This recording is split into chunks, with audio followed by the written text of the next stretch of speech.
Hello class 11th students. आज की इस वीडियो में मैं कुछ इंपॉर्टेंट टॉपिक्स देने वाला हूं। कुछ इंपॉर्टेंट टॉपिक्स जैसे कि हाफ ईयरली एग्जामिनेशन आने वाले हैं, तो हाफ ईयरली एग्जामिनेशन में कुछ इंपॉर्टेंट टॉपिक है। कुछ चैप्टर ऐसे होते हैं जिसके कुछ इंपॉर्टेंट टॉपिक आते ही आते हैं जो पेपर में रिपीट करते हैं। कुछ डेरिवेशन पार्ट होता है, कुछ प्रूविंग पार्ट होता है, कुछ डेफिनेशन पार्ट होता है, कुछ डायमेंशन है ऐसे। तो मैं इंपॉर्टेंट टॉपिक इस वीडियो में आपको सीधे टू द पॉइंट आपको वो पॉइंट बताऊंगा जो पेपर में आएंगे आपके, जिनके आने के चांसेस बहुत ज्यादा है।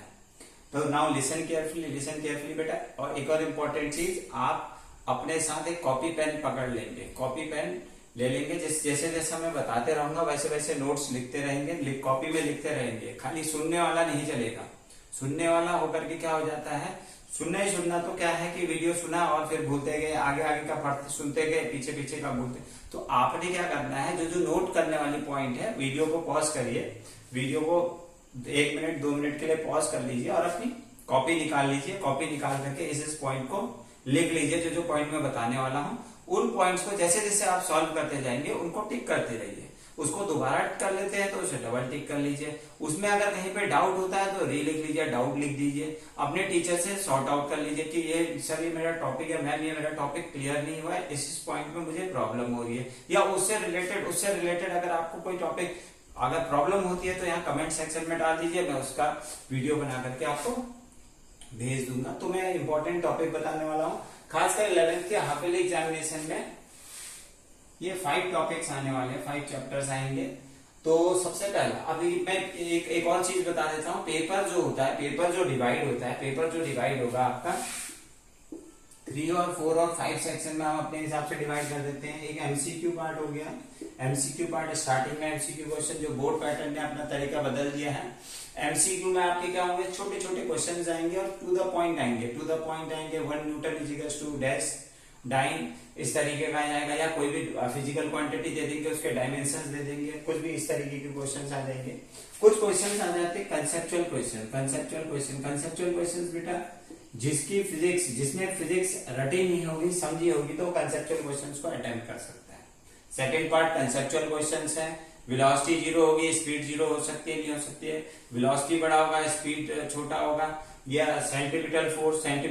तो कंसेप्चुअल क्वेश्चन बहुत सारे क्वेश्चन बन सकते हैं, कंसेप्ट बेस्ड होते हैं। हर चैप्टर के लास्ट में अगर आप रेफरेंस बुक में देखोगे 20-30 कंसेप्चुअल क्वेश्चंस आ गए। और कंसेप्चुअल क्वेश्चंस को आप पढ़ोगे तो आप फिजिक्स को नेचुरल फिनोमेना, जो हमारे सराउंडिंग में जो फिनोमेना जो चल रहे हैं डे टू डे लाइफ में, उससे लिंक कर सकते हो। तो conceptual question is very important part of physics. आप कंसेप्चुअल क्वेश्चंस को पढ़ेंगे। नेक्स्ट पार्ट इज डेरिवेशन बेटा, derivation is also important part. कुछ बच्चे क्या करते हैं, डेरिवेशन पे ही फोकस करते हैं, सोचते हैं डेरिवेशन आ गया तो हमारी फिजिक्स अच्छी होगी। डेरिवेशन सही फिजिक्स से नहीं होती बेटा। ये पेपर का 20% कोर्स कवर करता है। बाकी ये part other numerical part, definition part and other section is also there. तो ध्यान से सुनिएगा। डेरिवेशन आप सारे के सारे निपटा देंगे। पाथ ऑफ प्रोजेक्टाइल बहुत ज्यादा चांसेस है, मैं एक वीडियो डाल चुका हूँ उसके। Newton law is real law, second law is called real law, ये आ सकता है। Work energy theorem, kinetic energy, potential energy, तो बहुत सारे थ्योरम्स हैं ऐसे, कंजर्वेशन ऑफ एनर्जी। तो इन सब थ्योरम्स का आप एक लिस्ट बना देंगे, एक मैं अभी बताने वाला हूं आपको। तो डेरिवेशन वाला पार्ट आ जाएगा। And next part is numerical part. Numericals को आप मैक्सिमम न्यूमेरिकल्स की प्रैक्टिस करेंगे। जितने न्यूमेरिकल्स, फिजिक्स अच्छी मतलब न्यूमेरिकल्स, अगर आपके न्यूमेरिकल्स होने लग गए तो आपकी फिजिक्स ऑटोमेटिकली अच्छी मानी जाएगी, क्योंकि आप क्या कर रहे हो, न्यूमेरिकल्स को अप्लाई, फिजिक्स को आप न्यूमेरिकल वैल्यूज में अप्लाई करना स्टार्ट कर लिया है। न्यूमेरिकल वैल्यूज हो गए, सम डेफिनेशंस आ गया, डेफिनेशंस आ जाएंगे बेटा। डेफिनेशंस विद कंडीशन आ जाएगा कि 30 डिग्री एंगल है, 90 डिग्री एंगल है, तो क्या होगा, किस तरीके के कंडीशंस आएंगे। तो फिजिक्स में आपका जो पेपर है वो आपको स्ट्रेट फॉरवर्ड नहीं मिलेगा। उसमें क्या आएंगे, एमसीक्यू आएंगे, छोटे छोटे क्वेश्चंस, कंसेप्चुअल जिसकी फिजिक्स अच्छी होगी, जिसने समझा होगा, छोटी छोटी बातें पूछी जाएंगी 1 मार्क्स और 2 मार्क्स में। डेरिवेशन एक बड़ा पार्ट रखता है, फिर भी आप इसके भरोसे पूरा का पूरा पेपर नहीं मान सकते हैं। कुछ बच्चे डेरिवेशन पूरे करे होते हैं, वो सोचते हैं फिजिक्स हमारी पूरी है, चलो पेपर दे आते हैं, ऐसा मानना गलत रहेगा। न्यूमेरिकल्स, आप न्यूमेरिकल्स को अटेम्प्ट करेंगे। एनसीईआरटी के कुछ न्यूमेरिकल्स को अटेम्प्ट करेंगे जो ना कि बहुत हाई लेवल के भी ना हो, बहुत लो लेवल के भी ना हो, मीडियम टाइप के आप न्यूमेरिकल्स ले लीजिए। धीरे धीरे अपने लेवल को बढ़ाते चलिए। Definition, some definitions are also there, statement आता है, स्टेटमेंट टू द पॉइंट आपको स्टेटमेंट लिखना पड़ेगा, अगर थोड़ा सा भी स्टेटमेंट में चेंज कर दिया तो वहां पे गड़बड़ हो सकती है। तो न्यूमेरिकल डेफिनेशंस, तो ये पार्ट हो गया, ये पार्ट आप लिख लेंगे कॉपी में। आपसे मैंने कहा है कॉपी लेके बैठिएगा बेटा, जो कॉपी लेकर नहीं बैठा है तो अपना टाइम वेस्ट कर रहा है, क्योंकि आगे धीरे धीरे हम आगे को बढ़ते जा रहे हैं। आप कॉपी में नोट करते रहिए कि कौन कौन सा पार्ट कौन कौन सा है। तो first one is important topics अब मैं देने वाला हूं, important topics. First chapter unit and measurement से, यूनिट एंड मेजरमेंट में बेटा, यूनिट एंड मेजरमेंट में यूनिट्स पूछे जाते हैं और उसके एप्लीकेशन से एक क्वेश्चन बन सकता है, एक न्यूमेरिकल एप्लीकेशन से बन सकता है। यूनिट्स पूछे जाएंगे, कुछ तो सिंपल यूनिट पूछे, सिंपल यूनिट है तो सिंपल से लेवल बढ़ाते ऊपर को आ जाएंगे। तो यूनिट्स किस के आप खास करके याद रखेंगे, यूनिट याद करेंगे, surface tension. Next one is gravitational constant. Formula आपको याद रहना चाहिए, Planck's constant, coefficient of viscosity, surface tension, surface energy भी कर सकते हैं आप, सरफेस एनर्जी। ये सब आपने, ये कुछ इस तरीके के आपने यूनिट्स याद कर लिए। कुछ ये डिफरेंट है थोड़े से। इम्पल्स, जो आपको नए टर्म्स लगते हैं, कुछ energy, force, work, energy, momentum, ये तो बहुत कॉमन हो गए, कुछ डिफरेंट टर्म्स दीजिएगा, क्योंकि पेपर में टीचर खास करके इन टर्म्स को प्रेफर करते हैं, तो आप उनको प्रैक्टिस करके जाइए। छोटे मैं अभी एक वीडियो इसकी बना करके डालूंगा, तो इससे आपके यूनिट्स, मैं सारे के सारे यूनिट्स और एक से एक लिंक करता हुआ यूनिट बनाते हुए डालूंगा, तो आप उस वीडियो को देख लेंगे तो सारे यूनिट्स आपके क्लियर हो जाएंगे। नेक्स्ट आ जाएगा एप्लीकेशन, इसकी एप्लीकेशन का भी बनाऊंगा। तो इनमें से बेटा एक या दो, कोई भी एक रिपीट कर, एक या दो क्वेश्चन आ सकता है, तो आप यूनिट्स या इसकी प्रैक्टिस करेंगे। यूनिट प्रैक्टिस करने के लिए सबसे मेन इंपॉर्टेंट है फॉर्मूला याद करना। फॉर्मूला, अगर आपको फॉर्मूला याद है तो आप हर किसी की यूनिट निकाल सकते हैं। अगर आपको फॉर्मूला याद है तो आप हर किसी की यूनिट निकाल सकते हैं। नेक्स्ट वन इज एप्लीकेशन बेटा, इसके 3 एप्लीकेशंस आर देयर, 3 एप्लीकेशंस होते हैं। तीनों एप्लीकेशंस में से first application to convert one unit to another, एक से दूसरे में कन्वर्ट करना। टू चेक करना, ये भी आ सकता है, 1 MCQ में आ सकता है कि चेक करो ये करेक्ट है गलत है करके, और 1 मार्क्स के क्वेश्चन में आ सकता है to check the correctness. To derive relation निकालने के लिए, रिलेशन बिटवीन फिजिकल क्वांटिटीज। तो इससे बहुत ज्यादा चांसेस बनते हैं। अब आपको एक क्वेश्चन एनसीईआरटी का दिया है, H = 6.63 × 10⁻⁻11 न्यूटन, इस तरीके से कुछ है। G = कितना होता है, F = G m1 m2 upon r²। तो G = क्या हो जाएगा, F r² upon m1 m2। तो न्यूटन मीटर की power -2 and KG, newton metre की पावर 2, केजी की पावर -2। तो इसको कन्वर्ट करने को आ जाएगा CGS में। ये क्वेश्चन ये है, ये बहुत ज्यादा रिपीट करता है। या इसकी वैल्यू CGS में दे दी जाएगी, न्यूटन में कन्वर्ट करो। या कन्वर्ट करने को आ जाएगा 1 न्यूटन = -9। नोट कर ले बेटा, ये आप नोट करते रहेंगे। 1 न्यूटन 1 जूल = इस तरीके का क्वेश्चन, ये बहुत ज्यादा रिपीट होता है। Next one is principle of homogeneity. Principle of homogeneity से एक न्यूमेरिकल आ सकता है, F = a√x + bxt। ए का डायमेंशन, बी का डायमेंशन निकालो। प्रिंसिपल ऑफ होमोजेनिटी मेरी नेक्स्ट वीडियो इसी पे आने वाली है।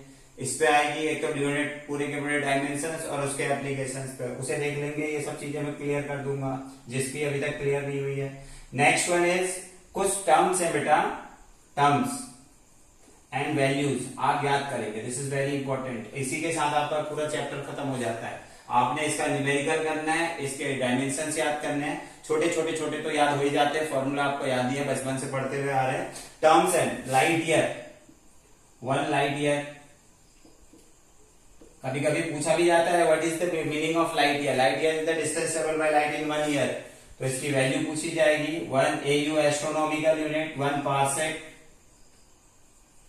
तो इन तीनों में से एक कोई डेफिनेशन पूछ दी जाती है और इनके बीच में रिलेशन पूछ दिया जाता है। What do you mean by light year, what do you mean by astronomical unit, what do you mean by 1 parsec. तो मेन चैप्टर, इस चैप्टर में मेन जो टॉपिक है वो ये है, ये है, ये है। कॉपी में नोट कर ले बेटा, फिर एक एक करके निपटाते जाएं। आपका ये चीज क्लियर हो गई है तो आपका ये चैप्टर क्लियर हो गया। हर टाइप के 2-2 न्यूमेरिकल्स कर लेंगे।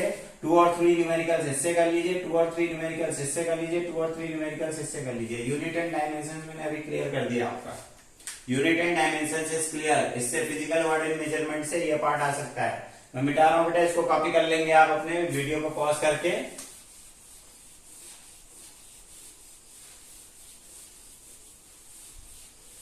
तो फर्स्ट पार्ट बता दिया मैंने, जिससे कि आपका 7 और 8 मार्क्स कवर कर लेगा। Next one is kinematics. इसमें मेन पार्ट है आप नंबर 1 ग्राफ। ग्राफ क्लियर कर लेंगे। ग्राफ क्या हो जाएगा, graph displacement time, velocity time, इन दोनों के ग्राफ क्लियर कर लेंगे। कुछ ग्राफिकल कंडीशंस क्लियर कर लेंगे। ग्राफ किस तरीके से बन सकते हैं, motion in 1D, motion in 2D, कोई बताने की जरूरत नहीं है, उसकी डेफिनेशन नहीं। आप डेरिवेशन याद करेंगे, डेरिवेशन की प्रैक्टिस करेंगे, याद नहीं, प्रैक्टिस करेंगे। Number 1 by graphical method, derivation of equation of motion की डेरिवेशन करेंगे। 4 equations are there in 4 equation. V is equals to U plus AT, S is equals to UT plus half AT square, V square is equals to U square plus 2AS, and S is equals to S nth is equals to U plus half A 2n minus 1। ये 4 equations are there. इन दोनों को, इनको आप graphical, इसकी भी video मैं अब बहुत जल्द डालने वाला हूं, graphical method and calculus method, इन दोनों से आप क्लियर कर लेंगे। खास करके टीचर इसे प्रेफर करते हैं क्योंकि उन्हें पता है बच्चा 11th में गया है, ये 9th क्लास में पढ़ा हुआ है, उसने 11th में गया है, ग्राफिकल नहीं कैलकुलस से ज्यादा प्रेफर करेंगे, कैलकुलस को ज्यादा प्रेफर करेंगे। तो आपने कैलकुलस मेथड को करना है, तो कैलकुलस मेथड क्लियर करेंगे। जब मैं ये वीडियो बताऊंगा तो उससे पहले मैं आपके डिफरेंशिएशन और इंटीग्रेशन क्लियर कर दूंगा। तो आपकी डिफरेंशिएशन इंटीग्रेशन क्लियर होगी तो कैलकुलस मेथड से आप इन इक्वेशंस को समझ सकते हैं। तो ये दिस इज द इक्वेशन। इससे रिलेटेड न्यूमेरिकल्स, यहां से न्यूमेरिकल बहुत ज्यादा आ सकता है, न्यूमेरिकल्स आ सकता है, और इनसे कोई न्यूमेरिकल और भी बन सकता है कि कोई बॉडी इनिशियल इतना था, रेस्ट में आ गया, कोई भी कंडीशन बन सकती है। इससे न्यूमेरिकल थोड़ा सा डिफरेंट होगा। Distance travel by body in 10th second is this one, distance travel by body in 12th second is this one, find acceleration और distance travel in next 5 second में। क्वेश्चन ऐसा भी है नेक्स्ट 5 सेकंड में, तो इस type का question भी आप कर लेंगे। इक्वेशन ऑफ मोशन से आपका ये बन सकता है काइनेमेटिक्स इक्वेशन ऑफ मोशन, और इससे आगे को काइनेमेटिक्स इक्वेशन ऑफ मोशन। इसमें देखता हूं मैं, सिलेबस पड़ा है मेरे पास। इंस्टेंटेनियस ऐसे छोटे छोटी चीजें तो आएंगे नहीं। पोजीशन टाइम ग्राफ बता दिया मैंने। एक चीज, अच्छा वो आगे चले जाएगी। यूनिफॉर्मली एक्सीलरेटेड मोशन, ये हो गया, ठीक है। फिर आ जाते हैं मोशन इन अ प्लेन। ठीक है बेटा, चैप्टर 2 में ये इंपॉर्टेंट है। प्लस न्यूमेरिकल्स कर देंगे आप, न्यूमेरिकल्स कर देंगे। ग्राफ रिलेटेड न्यूमेरिकल्स करिए आप 8 और 10 इस चैप्टर से। 8 और 10 कोई भी न्यूमेरिकल्स करिए, एनसीईआरटी का क्वेश्चन निकाल करके करिए। इनिशियल वेलोसिटी, फाइनल वेलोसिटी, कहीं रुक रहा, गाड़ी ब्रेक लगा रही है, तो इस टाइप के सारे न्यूमेरिकल्स करिए। ग्राफ रिलेटेड क्वेश्चंस करिए, रिलेटेड क्वेश्चंस। एनसीईआरटी का पिट वाला क्वेश्चन है, पिट में गिर जाता है, या इस तरीके का कुछ, कोई बॉडी अगर मान लिया इनिशियल ऐसे जा रहा, फिर रुक रहा, फिर ये ऑफिस जा रहा, ऑफिस से घर आने वाला, फिर उसी से रिलेटेड आपके बहुत सारे क्वेश्चन है इस तरीके के। तो आपने क्या करना है, एवरेज वेलोसिटी वाला है, जाते समय 40 थी, आते समय 60 थी, average velocity, total displacement upon total time, इस टाइप के न्यूमेरिकल्स कर देंगे। 2/3 of distance, 2/3 of the total journey by with this speed. तो इस तरीके के आपके आप न्यूमेरिकल्स यहां से और कर सकते हैं। Then next one is motion in a plane. Next one is motion in a plane. Third is motion in plane. Motion in a plane में सबसे पहले तो आप वेक्टर्स को पढ़ेंगे। वेक्टर्स के बारे में, वेक्टर से क्वेश्चंस बहुत सारे बन सकते हैं। वेक्टर से बन सकते हैं पोजीशन। अब यहाँ एक छोटे छोटे क्वेश्चन बन सकते हैं वेक्टर से। आई डॉट आई क्या होता है, equals to J dot J equals to K dot K. आपको पता है I dot I, J dot जे, के डॉट के इजिकल्स टू 1 होता है। डॉट प्रोडक्ट वेक्टर से डॉट एंड क्रॉस, इसके न्यूमेरिकल्स प्रैक्टिस करेंगे बेटा। डॉट प्रोडक्ट, क्रॉस प्रोडक्ट को समझेंगे। वेक्टर्स होते क्या क्या है, छोटे छोटे डेफिनेशन। वेक्टर में आपका 1 एमसीक्यू में बन सकता है। I dot I equals to 1 होगा, 0 होगा और नॉट डिफाइंड होगा इस तरीके से। नन ऑफ दिस इस तरीके से 4 चॉइस बन सकती है। आई डॉट आई जे के, आई क्रॉस जे के होता है, जे क्रॉस के आई होता है, के क्रॉस आई जे होता है। इस टाइप से न्यूमेरिकल बन सकते हैं आपके। तो आपने ये बनाना है आई क्रॉस आई कितना होता है, आई क्रॉस आई इक्वल्स टू 0 होता है। तो इस तरीके से वेक्टर्स, एक तो वेक्टर्स को आप क्लियर कर लेंगे। वेक्टर्स को वेक्टर के अंदर ट्रायंगल लॉ बहुत इंपॉर्टेंट। ट्रायंगल लॉ इसके आने के चांसेस बहुत ज्यादा बनते हैं। ट्रायंगल लॉ प्लस न्यूमेरिकल्स, इसका numerical, parallelogram law statement and polygon law statement. इन दोनों की स्टेटमेंट याद कर लेंगे। ट्रायंगल लॉ का प्रूव प्लस न्यूमेरिकल, इससे करेंगे आप। ट्रायंगल लॉ क्या कहता है, R equals to under root A square plus B square plus 2ab cos theta. तो आपने ट्रायंगल लॉ की प्रूविंग कर ली है। ट्रायंगल लॉ से रिलेटेड 4 और 5 न्यूमेरिकल्स कर लीजिए। Vector product, cross product, 4-5 numericals यहां से कर लीजिए, 4-5 न्यूमेरिकल्स यहां से कर लीजिए। कुछ ट्रायंगल लॉ के न्यूमेरिकल्स प्रूविंग कर लीजिएगा। प्रूविंग, ट्रायंगल लॉ की proving plus numericals, parallelogram law का सिर्फ स्टेटमेंट, पॉलीगन लॉ का स्टेटमेंट। देन अब आ जाते हैं हम प्रोजेक्टाइल। इससे पहले मेरी वीडियो आ चुकी है प्रोजेक्टाइल में। प्रोजेक्टाइल आप उससे क्लियर कर लेंगे। अगर आप उस वीडियो को पूरा देखते हैं तो वो याद भी हो जाएगी। लेकिन याद करने के लिए कोई प्रवचन देखने के हिसाब से मत बैठिएगा। कॉपी लेकर के बैठिएगा, कॉपी और पेन लेकर के बैठिएगा, ताकि सामने पेरेंट्स भी होते तो पेरेंट्स भी समझे हाँ बच्चा पढ़ रहा है, कुछ समझ रहा है, वीडियो देख नहीं रहा है। वीडियो देखना अलग चीज होती है, वीडियो को अप्लाई करना। आप उसको समझ रहे हैं तब तो सही बात है, अदरवाइज देखना और सुनना तो यह है कि देखना और भूलना। तो प्रोजेक्टाइल क्या है, projectile path of projectile parabolic, time, range, height. ये भी बेटा ये आपको क्लियर कर चुका हूं, ये बहुत आराम से आप सीख सकते हैं। इसके 5 न्यूमेरिकल्स आप प्रैक्टिस करेंगे। 5 न्यूमेरिकल्स प्रैक्टिस करिए कि उसने इतनी वेलोसिटी से फेंका, कितनी दूर पे जाएगा, इतनी दूरी पे कोई टारगेट है उसको हिट कर पाएगा नहीं कर पाएगा, इतनी दूरी पे सीलिंग है, ये यहाँ पे छत है, छत को छूता हुआ जाएगा तो कहाँ पे टच करेगा, या किसी ने ऊपर हाइट से किसी चीज को प्रोजेक्ट करा हो, कितनी दूरी पे जाकर के गिरेगा। तो इस टाइप के न्यूमेरिकल्स प्रोजेक्टाइल में, that is kinematics. Motion in a plane में आप ये और ये 2 चीजें क्लियर कर लेंगे।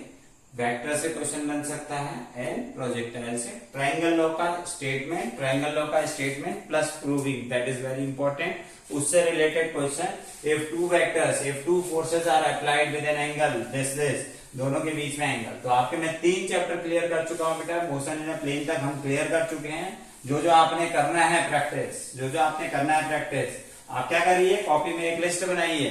जो मैंने टॉपिक लिखे हैं, जो टॉपिक अभी तक लिखा चुका हूं, इन सब टॉपिकों को एक करके लिखिए। टॉपिक को लिखिए, अपना क्लियर करते रहिए, टिक करते रहिए, क्लियर करते रहिए, टिक करते रहिए, फिर डाउट होता है। Then next one is motion in a plane हो गया। Laws of motion, now listen carefully. Laws of motion में क्या क्या इंपॉर्टेंट है। लॉज ऑफ मोशन बहुत छोटा, बहुत सिंपल टॉपिक है, बहुत सिंपल एक्सरसाइज है। That is Newton first law statement तो आप याद कर ही लेना, first law, second law, third law. और यहाँ पे एग्जाम्पल भी याद करेंगे। फर्स्ट लॉ का एग्जाम्पल याद करेंगे। इसके भी अलग अलग टाइप हैं। Inertia of motion, first law inertia of motion, rest की, मोशन की और इनर्शिया ऑफ डायरेक्शन की। हर किसी के एक एक एग्जाम्पल, दो दो चार चार एग्जाम्पल याद करेंगे तो आप प्रैक्टिकल फिजिकल लाइफ में आप उसको अप्लाई कर सकते हैं। न्यूटन सेकेंड लॉ का statement that is very important, statement plus proving. तो क्या करते हैं, इसकी स्टेटमेंट बहुत बच्चे गलत पढ़ते हैं। बहुत बच्चे इसकी स्टेटमेंट क्या बोलते हैं, the direction of the force is directly proportional to change in momentum कह देते हैं। Such that the momentum change in momentum takes place in the direction of applied force, ये भी कहेंगे आप। तो इसकी स्टेटमेंट में गड़बड़ होती है। स्टेटमेंट क्या कहते हैं, momentum is force is directly proportional to change in momentum, force is directly proportional to change in momentum कहेंगे आप, लेकिन the change in momentum takes place in the direction of force applied. ठीक है बेटा, आप पेपर के पहले दिन भी इस वीडियो को देख सकते हैं कि कौन कौन सा टॉपिक मेरा सर ने कौन कौन से टॉपिक है और मैं कौन कौन सा क्लियर करके जा रहा हूँ या जा रही हूँ। तो आप चेक करेंगे उसको कि कौन कौन सी चीजें क्लियर हो रही है नहीं हो रही है। तो लॉज ऑफ मोशन मैंने आपको बता दिया। इसमें बहुत इंपॉर्टेंट टॉपिक आता है second law is real law. Second law is real law mean second law से फर्स्ट लॉ भी निकाल सकते हैं आप, सेकेंड लॉ से थर्ड लॉ भी निकाल सकते हैं। This is very important topic. आप second law is real law को तैयार करके जाएंगे, इसे भी आप कॉपी में नोट कर लें। Second law is real law, ये बहुत ज्यादा चांसेस हैं इसके पेपर में आने के। Second law is real law, laws हो गए। लॉज के बाद ठीक है मोमेंटम, हाँ कंजर्वेशन ऑफ मोमेंटम आ जाता है। Next one is second law की प्रूविंग कर लेना, प्रूविंग भी करनी है सेकेंड लॉ का statement. Third law action is equal and opposite reaction. And next one is conservation of momentum की प्रूविंग भी करोगे। कंजर्वेशन ऑफ मोमेंटम ये कहता है कि if no external force is applied on the body, momentum before collision is equal to after collision. इसमें आप दो टॉपिक करेंगे, इसकी प्रूविंग करेंगे फ्रॉम सेकेंड लॉ और थर्ड लॉ। अब बेटा मैं ये नहीं कह रहा हूं कि आप इसको दोनों को करके जाइए। आपके टीचर ने, आप डिफरेंट स्कूल के ऊपर डिफरेंट अलग बात है। आपके टीचर ने अगर आपको ये वाला करा रखा तो ये वाला करके जाइए, ये वाला करा रखा तो ये वाला करके जाइए। दोनों के दोनों ऐसा कुछ कॉम्प्लिकेटेड नहीं है, बहुत 4 लाइन के डेफिनेशन है। थोड़ी बहुत लैंग्वेज बनाएंगे, लैंग्वेज याद करने की जरूरत नहीं होती, डेरिवेशन वाला पार्ट करिए, लैंग्वेज आप वहीं पे बनाएंगे। ठीक है, तो कंजर्वेशन ऑफ मोमेंटम हो गया। कंजर्वेशन ऑफ मोमेंटम को आप करके जाएंगे। कंजर्वेशन ऑफ मोमेंटम मैं टू द पॉइंट बता रहा हूं आपको, जो चीजें आपने क्लियर करनी है। नेक्स्ट वन इज एक इम्पल्स आता है, impulse as a change in momentum. आपने इम्पल्स की definition force into small time period for which the force is acting. Impulse की डेफिनेशन याद करोगे। प्रूफ करना है आपने impulse as change in momentum. कभी कभी ये पेपर में आ जाता है, इसके चांसेस भी बनते हैं। इम्पल्स, ठीक है, इम्पल्स को express impulse as the change in momentum, इस तरीके का क्वेश्चन आ सकता है। या बैट पे बॉल आ रही है, इसके न्यूमेरिकल भी बनते हैं कि बैट पे बॉल आ रही है और टकरा करके वापस चली जा रही है। न्यूमेरिकल्स कर देंगे, 3 और 4 न्यूमेरिकल्स इसके कर सकते हैं आप। न्यूमेरिकल्स हो गया, इम्पल्स हो गया। इम्पल्स के बाद अब नेक्स्ट टॉपिक में आ जाते हैं Newton third law of conservation of momentum. हो गया, खत्म हो गया। Equilibrium of concurrent forces, static, laws of friction. अब फ्रिक्शन में आ जाते हैं। ठीक है,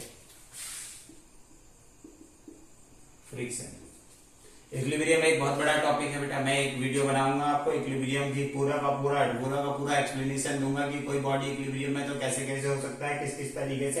दिस इज वेरी इंपॉर्टेंट और ये बहुत आगे कंपटीशन के पॉइंट ऑफ व्यू से भी बहुत इंपॉर्टेंट है। फ्रिक्शन की आप डेफिनेशन याद करेंगे, लॉज ऑफ फ्रिक्शन याद करेंगे। लॉज ऑफ फ्रिक्शन आपने याद करना है। टाइप्स ऑफ फ्रिक्शन याद करना है। टाइप्स सिर्फ पढ़ना है, टाइप्स ऑफ फ्रिक्शन। या आप लिख सकते हैं कि कोई बॉडी चल रही है तो रुकी हुई है, स्टैटिक फ्रिक्शन चल रही है, kinetic friction. Maximum value of limiting static friction that is called limiting friction. तो static friction, limiting friction, kinetic friction और इसका ग्राफ। ये बहुत बार पेपर में पूछा जाता है, ग्राफ बना करके दें, तो इस तरीके से ग्राफ बनता है।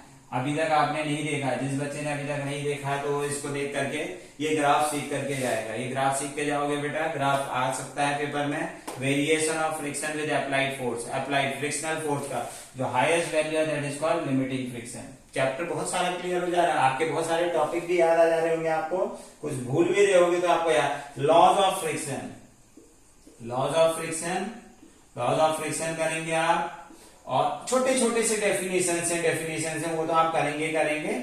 और एक इंपॉर्टेंट टॉपिक जहां पे मैं इंपॉर्टेंट लिख रहा हूं तो इसके चांसेस बहुत ज्यादा बनते हैं, इंपॉर्टेंट जहां पे लिख रहा हूं इसके चांसेस बहुत ज्यादा बनते हैं, इंपॉर्टेंट जहां पे लिखता हूं उसके चांसेस बहुत ज्यादा बनते हैं। तो दिस इज इंपॉर्टेंट टॉपिक है motion of a body upward in an incline plane में ऊपर को जाना, motion of a body downward in an incline plane में नीचे को आना। तो ये दोनों डेरिवेशन आपने करने हैं, दोनों में से कोई ना कोई एक आ सकता है। ये पेपर में रिपीट करता है, ये भी रिपीट करता है, बहुत सारे चांसेस बनते हैं। अगर आपके टीचर ने आपको कराया है तो आप इसको भी करके जाओगे। तो मोशन इन अ प्लेन, ये आ गया आपका फ्रिक्शन हो गया। देन सर्कुलर मोशन, फ्रिक्शन से एक और चीज मैं बता देता हूँ, इक्विलिब्रियम में कुछ केसेस करोगे। इक्विलिब्रियम में बेटा न्यूमेरिकल्स करने हैं आपने। इक्विलिब्रियम में कुछ थ्योरी तो बहुत बड़ी है नहीं इसकी, एक छोटा सा स्टेटमेंट है, net resultant force acting on the body is 0 all the forces. और मोशन ऑफ हैंग्ड बॉडी है तो एक मास यहाँ पे अप्लाई करा है, एक मास यहाँ पे अप्लाई करा है। अगर आप इसमें कंफ्यूज है तो मैं आपको क्लियर कर दूंगा, ठीक है। और आप मुझे बताइएगा कि इसमें से कौन सा टॉपिक आपका क्लियर नहीं हुआ है। एमजी यहाँ पे लटका हुआ है तो इस पे कौन कौन से फोर्स लगे हैं, इस तरीके के न्यूमेरिकल्स। और कोई बॉडी अगर यहाँ पे रखी गई है, यहाँ पे रखी गई है, एक मास यहाँ पे रखा गया और यहाँ पे पुल्ली से लटका दिया गया है, तो ये वाला एक टेबल में एक 3 मासेस का एक पूरा का पूरा कॉम्बिनेशन रखा हुआ है। एनसीईआरटी का क्वेश्चन भी है, एक यहाँ से फोर्स अप्लाई करा गया, इस टाइप के न्यूमेरिकल आप 10 न्यूमेरिकल्स प्रैक्टिस कर लीजिए, 10 न्यूमेरिकल्स प्रैक्टिस कर लीजिए इस टाइप के, कहीं से भी निकाल करके रेफरेंस बुक से ये चीज आपकी क्लियर हो जाएगी। इक्विलिब्रियम से इस टाइप के क्वेश्चन हो जाएंगे। तो लॉज ऑफ मोशन क्लियर बेटा, लॉज ऑफ मोशन में ये इंपॉर्टेंट टॉपिक है, आप अपनी कॉपी में नोट कर लें। Conservation, second law is real law, second law का स्टेटमेंट प्रूविंग, थर्ड लॉ बहुत एक सिंपल सी बात है, फर्स्ट लॉ के एग्जांपल्स, कंजर्वेशन ऑफ मोमेंटम, आपको जो पार्ट आपको टीचर ने पढ़ा रखा जो आपको सही लगता है, अगर दोनों पढ़ा है तो जो सही लगता है। Impulse is the change in momentum prove करने को आ सकता है, this is also important. Friction पूरा थ्योरी है, friction is a necessary evil, ये वाला भी आ जाता है।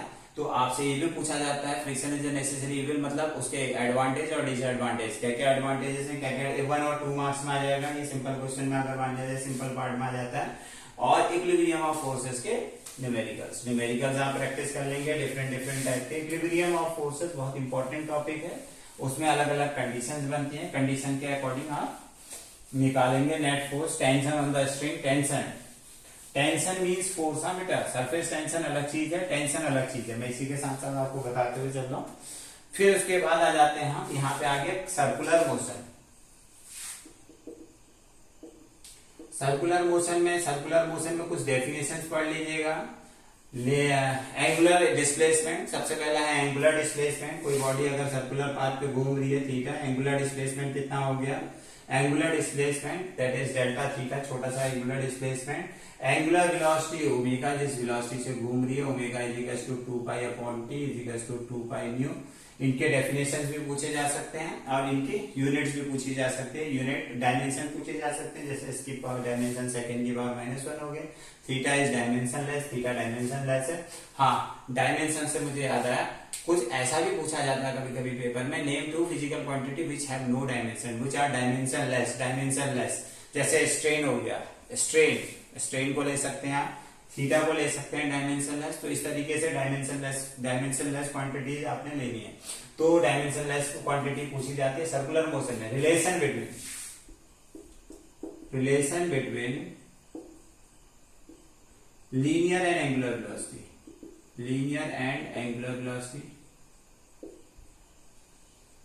v equals to r omega, ये पूछा जा सकता है। Second one, linear and angular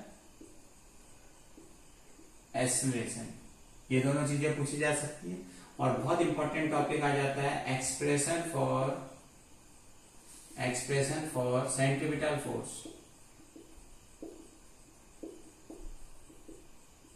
बहुत इंपॉर्टेंट टॉपिक है बेटा, expression for centripetal force.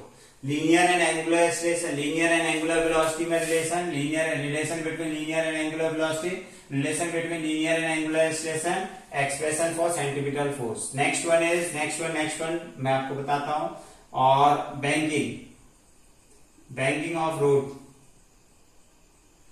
Banking of road.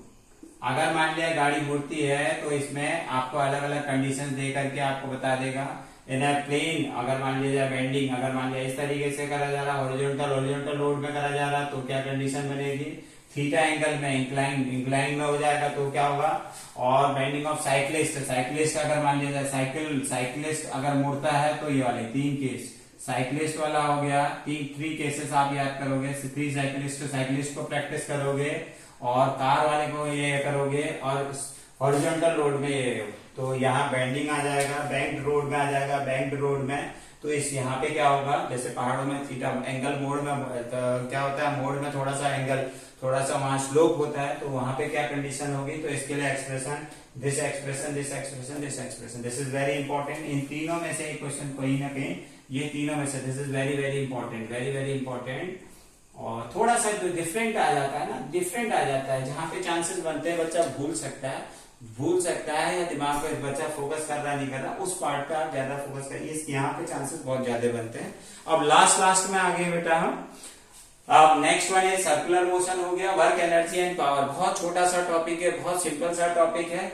तो यहाँ पे आपने इस चैप्टर से भी आपने बहुत लिमिटेड लास्ट टॉपिक बता रहा हूं बेटा, इनको नोट करते रहेंगे और चेक करते रहेंगे आपका कौन कौन सा टॉपिक क्लियर है। इतने टॉपिक क्लियर हो गए तो आप मैक्सिमम मार्क्स स्कोर कर सकते हैं। Work energy and power, last one is work energy and power. Work energy and power में आ जाता है सबसे पहले टाइप्स ऑफ वर्क, ये सब डेफिनेशन बन जाते हैं, kinetic energy, potential energy, types of energy, सारे के सारे आपने याद करना है। एक एक्सप्रेशन फॉर आपने प्रैक्टिस करनी है, expression for kinetic energy, same इसी से सेम एज इट इज हो जाता है वर्क एनर्जी थ्योरम और इन दोनों में कोई अंतर नहीं है। वर्क एनर्जी थ्योरम, इन दोनों को प्रैक्टिस करके जाएंगे। वर्क एनर्जी थ्योरम और conservative and non conservative force, conservative and non conservative